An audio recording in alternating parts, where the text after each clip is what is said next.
नमस्कार दोस्तों, स्वागत है आपका अपने चैनल यूसी श्री गौतम में। यदि आप CITS काउंसलिंग 2026 में भाग लेने जा रहे हैं तो यह वीडियो आपके लिए बहुत महत्वपूर्ण है। इस वीडियो में मैं आपको बताऊंगा कि काउंसलिंग और एडमिशन के समय कौन कौन से दस्तावेज डॉक्यूमेंट्स अनिवार्य रूप से लेकर जाने हैं, ताकि आपका एडमिशन जो है होते समय कोई भी समस्या ना आए। वीडियो को अंत तक जरूर देखें, क्योंकि एक भी डॉक्यूमेंट छूटने पर आपका एडमिशन कैंसिल हो सकता है। तो चलिए शुरू करते हैं।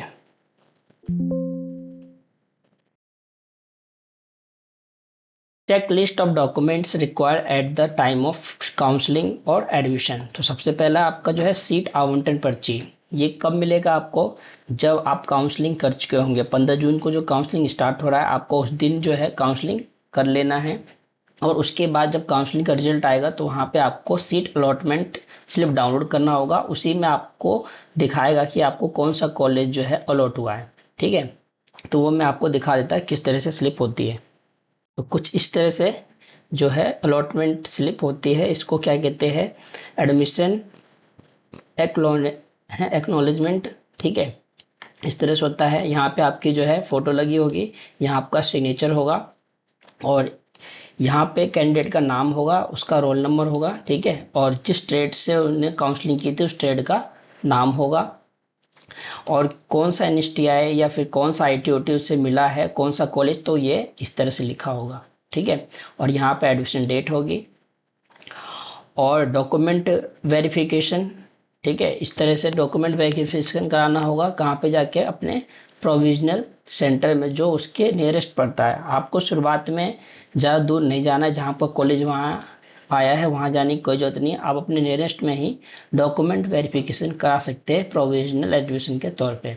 ठीक है, और इस तरह से आपका जो है डॉक्यूमेंट वेरिफिकेशन होगा। अब मैं डॉक्यूमेंट बताता हूँ कौन कौन से है। एक तो मैं आपको दिखा दिया कि सीट अलॉटमेंट स्लिप कैसा होता है।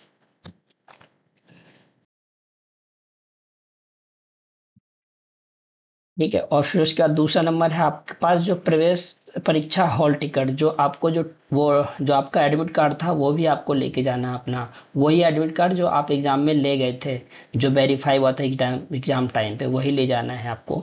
और उसके बाद जब आपने अपना रिजल्ट चेक किया होगा 10 जून को, तो जो मार्क्स आए थे उसकी भी स्क्रीनशॉट लेकर उसकी जो है प्रिंट निकलवा के वो भी ले जाना है। इन सब की एक एक फोटो कॉपी आपको लेकर जाना है। तो आपको ये भी लेके जाना है जो मार्क्स आता है स्कोर कार्ड, इसकी भी फोटो कॉपी करवा लेनी है।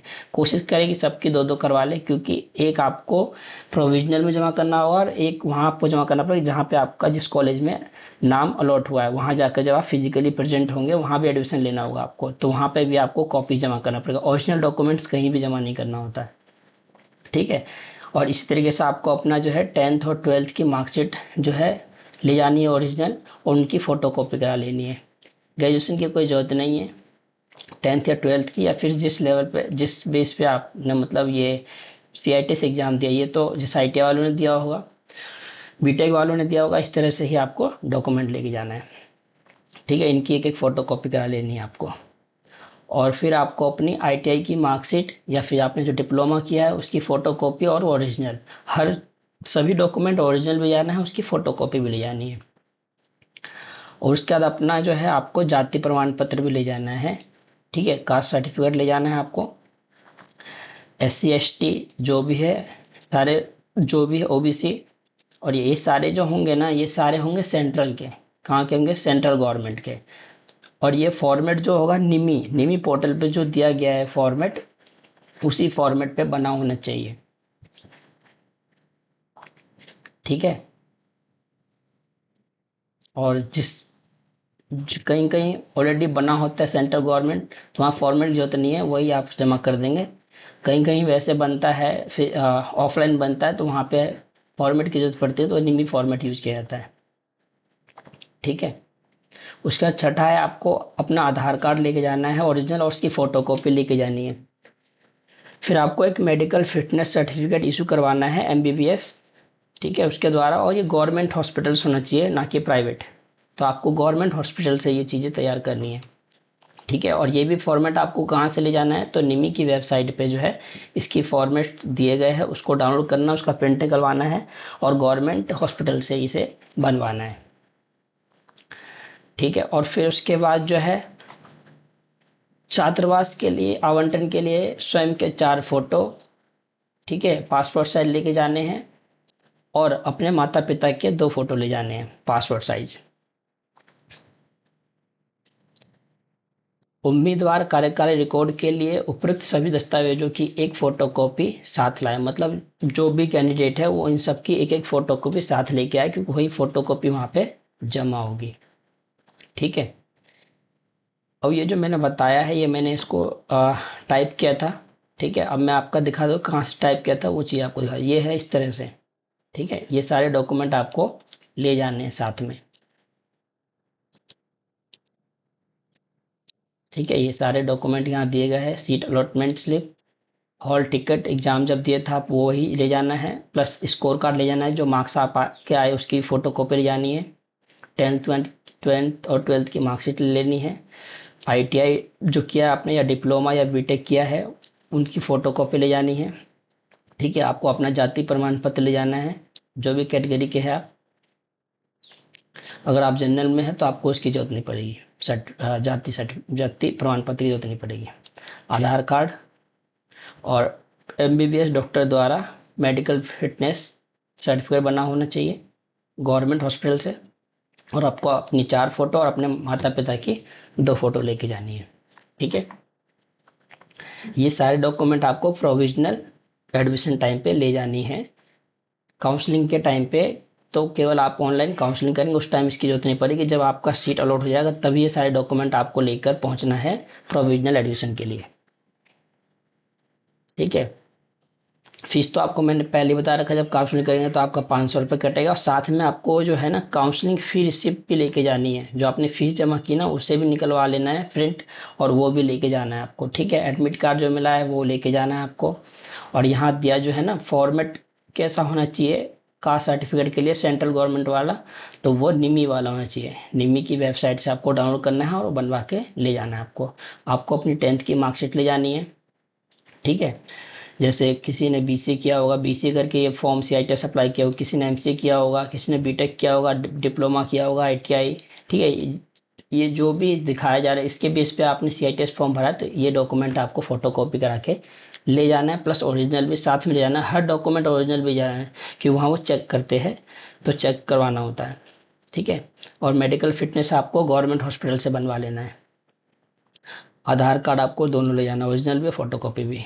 ठीक है। इंस्टीट्यूट अलॉटमेंट लेटर वही वाला जो मैंने अभी आपको दिखाया था, जिसमें आपको अलॉट किया जाता है कि आपको किस कॉलेज में सीट मिला है। ठीक है। और आपको अपना जो है स्कोर कार्ड ले जाना है, कितने मार्क्स आपके एंट्रेंस एग्जाम में आया है। और जो स्टूडेंट अपेयरिंग है, मतलब जो अभी लास्ट ईयर में चल रहा है, जैसे कोई 2 साल का आईटीआई कोर्स है तो लास्ट ईयर में, किसी का कोपा है तो 1 साल का लास्ट में है, अभी एग्जाम होने वाले हैं, जो अपेयरिंग स्टूडेंट क्या करेंगे, ये वाला जो फॉर्मेट है डाउनलोड करना है रिमी की वेबसाइट से, और इसे फिलअप करना है, फिल करके ले जाना है, और प्लस अपने कॉलेज से बोनाफाइड बना लेना है प्रिंसिपल या अपने टीचर से बात करके। ठीक है। साथ में वो भी ले जाना है। जो अपेयरिंग स्टूडेंट है, जो इस वक्त जो है आईटीआई में है, पढ़ रहे हैं, ठीक है, उनका भी एग्जाम हुआ नहीं है, अपेयरिंग स्टूडेंट है, तो उनको ये भर के ले जाना है, प्लस साथ में बोनाफाइड बना के ले जाना है। ठीक है। और इस तरह से जो है मेडिकल फिटनेस का सर्टिफिकेट बनता है, जो कि ये सीआईटीएस का ही एडमिशन है, फॉर्मेट है, जो कि निमी वेबसाइट से आप भी वहाँ से डाउनलोड करके ये अपने गवर्नमेंट हॉस्पिटल से बना सकते हैं, जो भी आपके स्टेट में गवर्नमेंट हॉस्पिटल है। ठीक है। इस तरह से आपको जो है पूरा फॉर्म भरना होगा, या फिर वो खुद ही भर देते हैं, या आपको भर के दे देना है डिटेल, जो जो डिटेल आपको पता है वो दे देना है। ठीक है। और ये आप भर देंगे, उसके बाद आपके कुछ टेस्ट होंगे, टेस्ट होने के बाद जो है इस पे सारा चीज़ जो है डॉक्टर्स जो है वो डिटेल्स पूरा जो है फिलअप करके, ठीक है, और जो भी डॉक्टर ये कर रहे हैं उनका यहाँ पे नाम आ जाएगा, कोई प्रॉब्लम है या नहीं है यहाँ वो लिख दिया जाएगा करे पूरी तरीके से, और कोई प्रॉब्लम है या नहीं है यहाँ पे टिक लगा दिया जाएगा। और आपको जो है यहाँ पे एक फ़ोटो लगाना होगा अपनी।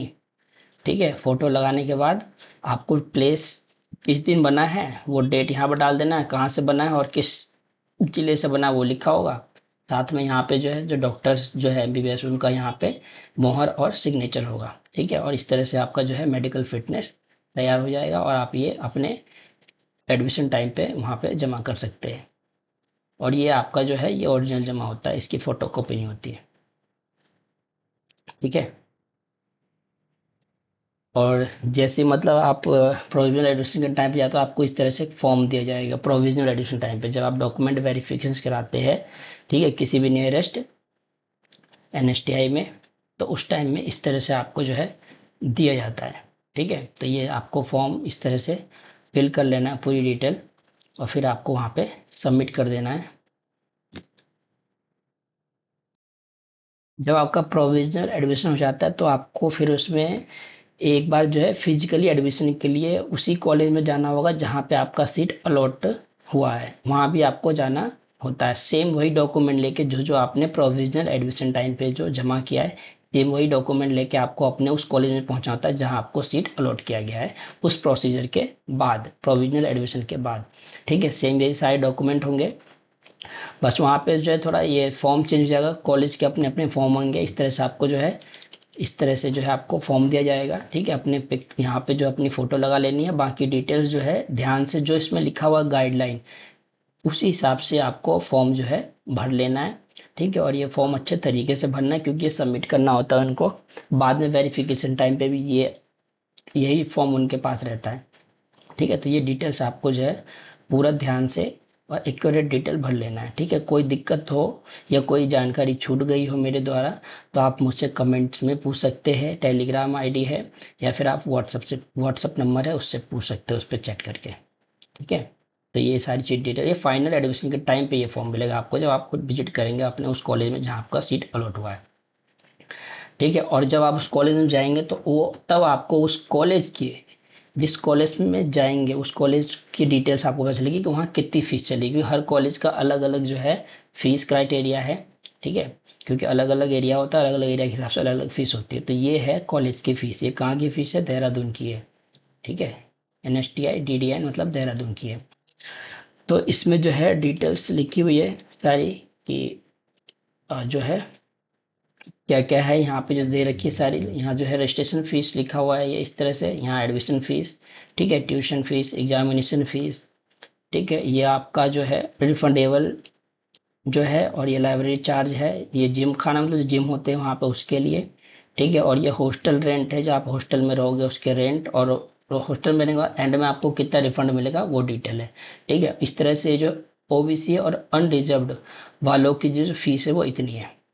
ठीक है, अब जिनका नाम अलॉट हो गया है तो उनने 500 रुपये काउंसलिंग में दिया था, तो वो 500 रुपये इसमें से माइनस कर दिया जाएगा, माइनस करके आपको पैसे देने हैं। मतलब अगर ये मान लो इतना बन रहा है, अगर राउंड ऑफ देखिए अगर 3800 है तो 3800 में से अगर आप 500 रुपये घटा दोगे तो आपको वहाँ पे 3345 रुपये जमा करना होगा।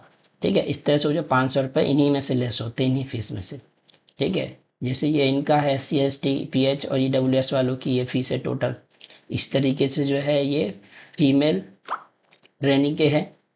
ठीक है, ओबीसी और अनरिजर्व वालों की, इस तरह से फीमेल की EWS SC ST वालों की फीस जो है 1720 रुपये। जो आपकी फीस काउंसलिंग में है तो 500 रुपये आपके माइनस हो जाएंगे इसमें से, वो फीस आपको जमा करनी होगी। जब आप फीस जमा कर देते हैं तो फिर आपको जो है इस तरह से एक स्लिप दी जाएगी। ठीक है, इस तरह से आपको एक स्लिप दी जाएगी और इसी स्लिप को आपको जो है अपने पास संभाल के रखना है। आपको बाकी उस समय कुछ नहीं मिलेगा। यही स्लिप लेके आपको अपना सारा सामान वगैरह पैकिंग करके आपको अपने कॉलेज में पहुंचना है जिस दिन आपको वहाँ पे अपनी क्लासेस के लिए जाना है। तो ये स्लिप आप दिखाएंगे, यही स्लिप से आपको हॉस्टल सब कुछ आपको प्रोवाइड किया जाएगा। ठीक है, तो ये स्लिप आपको संभाल के रखना अपने पास, और इस तरह से आपको स्लिप वहाँ पे दी जाएगी एडमिशन कंफर्म होने के बाद। कोई जानकारी मेरे द्वारा रह गई हो तो आप कमेंट्स के माध्यम से, टेलीग्राम के माध्यम से और व्हाट्सएप के माध्यम से मुझसे पूछ सकते हैं। और ये मेरा जो है यूट्यूब चैनल है, आप इसको सब्सक्राइब करके रखें ताकि कोई भी अपडेट आएगा तो आपको पता चलता रहेगा। मैं इसी यूट्यूब पे जो है वीडियो बना के अपलोड करता रहता हूँ। ठीक है, और मैंने मतलब जो है अपने पास जो है क्वेश्चन ई बुक बना रखा है, वो भी केवल MCQ के।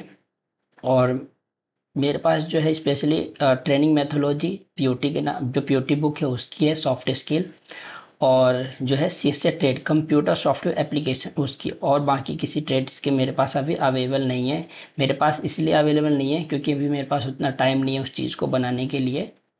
तो मैं इसी ट्रेड की केवल हेल्प कर सकता हूँ। बाकी ट्रेड में जो ट्रेनिंग मेथोलॉजी है और सॉफ्ट स्किल है वो सभी ट्रेड के लिए कॉमन है। तो आप मुझसे वो ई बुक बाय कर सकते हैं। कुछ उसके चार्जेस पे करने होंगे और आपको मैं वो व्हाट्सएप पे सेंड कर दूंगा। ठीक है, और मुझसे आप ज्वाइन होना चाहते हैं तो ये मेरा जो है यूट्यूब चैनल का नाम है, और ये मेरा टेलीग्राम आईडी है, और ये मेरा व्हाट्सएप नंबर है। इस पे कॉलिंग नहीं है, केवल व्हाट्सएप चैटिंग है और कॉलिंग नहीं है इसके ऊपर, ठीक है, अवेलेबल। तो आप इसी माध्यम से मुझसे जो है कांटेक्ट रख सकते हैं, और जो भी आपको नोट्स वगैरह जो भी मेरे द्वारा हेल्प हो सकता है वो मैं कर सकता हूँ। और बाकी कुछ चीज़ें जो है वो जो है उसको आपको खरीदना पड़ेगा, वो चार्जेबल है। दोस्तों, उम्मीद है कि सीआईटीएस काउंसलिंग 2026 रिक्वायर्ड डॉक्यूमेंट से संबंधित यह जानकारी आपके लिए उपयोगी रही होगी। यदि वीडियो पसंद आया हो तो वीडियो को लाइक, कमेंट, शेयर और चैनल सब्सक्राइब जरूर करें। CITS, NSTI, ITI, COPA, CSA और गवर्नमेंट जॉब्स की लेटेस्ट अपडेट के लिए हमारे चैनल यूसीसी गौतम से जुड़े रहें। धन्यवाद, मिलते हैं अगली वीडियो में। जय हिंद।